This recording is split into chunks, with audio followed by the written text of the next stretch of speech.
DeSantis flops and drops out of prez race, backs Trump.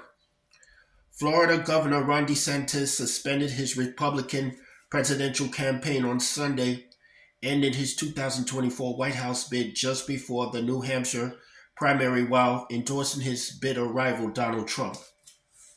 The decision leaves Trump and former UN Ambassador Nikki Haley as the last major candidates remaining in the race ahead of Tuesday's New Hampshire primary. This is the scenario Trump's foes in the GOP have long sought, remaining the stakes for this week's contest as the party's last chance to stop the former president who has so far dominated the race.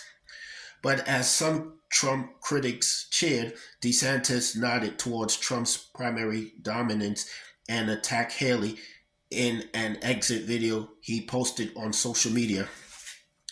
It's clear to me that a majority of Republican primary voters want to give Donald Trump another chance, DeSantis said in the straight-to-camera video delivered in a cheerful tone through four smiles. He continued, "I signed a pledge to support the Republican nominee, and I will honor that pledge. He has my endorsement because we can't go back to the old Republican Guard of yesteryear, a repackaged form of warm-over corporatism that Nikki Haley represents." Haley fired back during a campaign stop in Seabrook, New Hampshire, just as DeSantis announced his decision.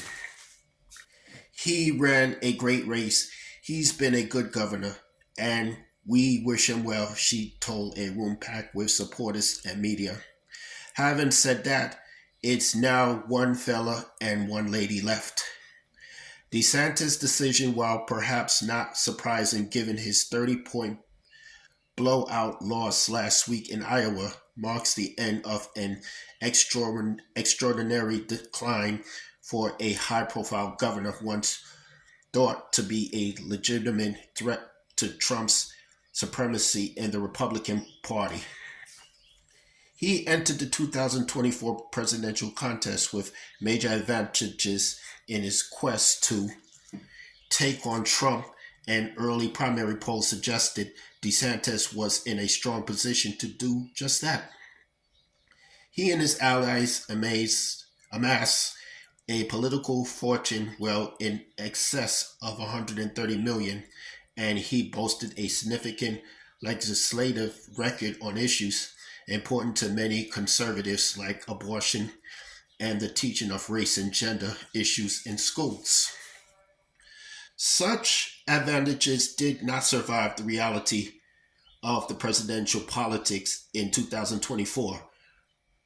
From a high-profile announcement that was plagued by technical glitches to constant upheavals to his staff and campaign strategy, DeSantis struggled to find his footing in the primary. He lost the Iowa caucuses, which he had vowed to win by 30 percentage points to Trump. DeSantis' allies said that private discussions began shortly after Iowa to decide how to bow out of the race gracefully.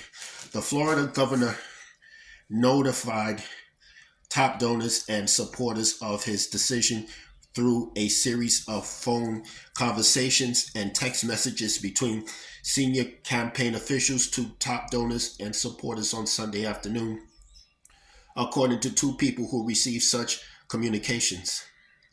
They spoke on the condition of anonymity to disclose their private conversations. That's all I have to say for this video.